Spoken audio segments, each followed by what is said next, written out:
বাংলাদেশের কোষাগার কেন শূন্য, ব্যাংকগুলিতে কেন টাকা নাই, উন্নয়নের মধ্যে এত স্বাদ কেন? উন্নয়নের অপর নাম দুর্নীতি, লুটপাট। এই লুটপাটের মধ্য দিয়ে সেই টাকা বিদেশে বিনিয়োগ, দেশে বিনিয়োগ না করে সেগুলো হচ্ছে বিদেশে পাচার। অর্থাৎ কোনো কর্মসংস্থানের ব্যবস্থা নাই, আছে অর্থাৎ চাকরিচ্যুতি করার ব্যবস্থা।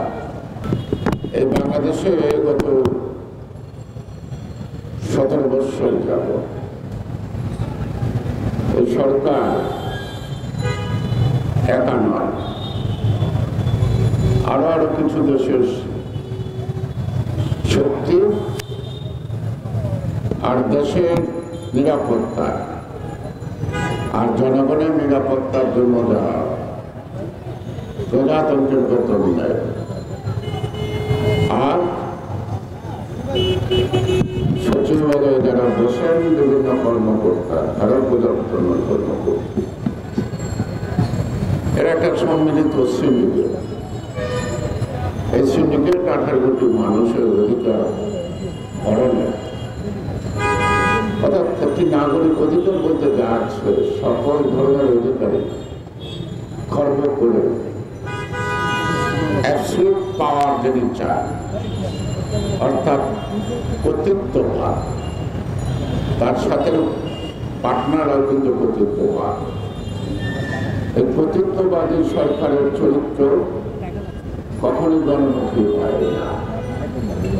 কর্তৃত্ববাদীরা কখনোই মানুষের চোখের ভাষা, মনের ভাষা বুঝতে রাজি না। কারণ এই কর্তৃত্ববাদীরা কখনোই জনগণ কর্তৃক সমর্থিত হয় না। সেই কারণেই তাদের জনগণের প্রতি কোনো মায়া, মমতা অথবা সাংবিধানিক দায়িত্ববোধ কখনোই জন্মায় না। আর এই কর্তৃত্ববাদ মানেই হল দেশের অর্থ সম্পদ লুটপাট করা। আর লুটপাট করতে গেলে একটা সরকারের মধ্যে একা পক্ষে সম্ভব হয় না, তার সাথে পার্টনার লাগে প্রশাসন। আজকে চৌকিদার মানে বাড়ির দারোয়ান যদি চোরের সাথে আঘাত করে তাহলে গৃহস্থ কখনো নিরাপদ থাকতে পারে না। আজকে সরকার একদম সরকারি কর্মচারীদেরকে এমনভাবে দুর্নীতিবাদ বানিয়েছে যে তারা এখন দুর্নীতি না করলে চাকরি যায়, অথবা দুর্নীতিতে সহায়তা না করলে চাকরি যায়।